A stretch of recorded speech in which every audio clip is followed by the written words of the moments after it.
Welcome to WebStylePress. In this video, I will show you how to make a resume in mobile.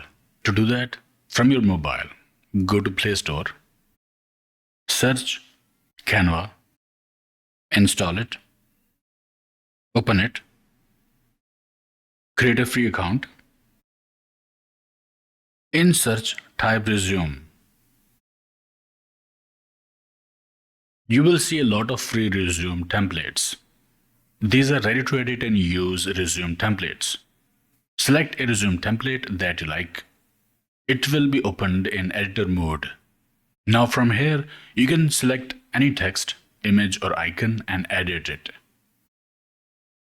It is click to edit, drag and drop, easy to use resume editor. Make changes according to your need. If you make any mistake, you can undo that.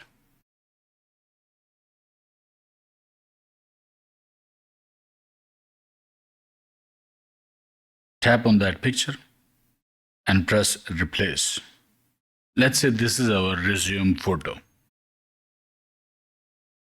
After you're done, press download icon and then you'll be able to download it in your mobile. It will be saved in your photo gallery. Now you can share this resume with anybody, even via WhatsApp. Okay, I hope it helped. Like, share, subscribe, and I will see you in the next one.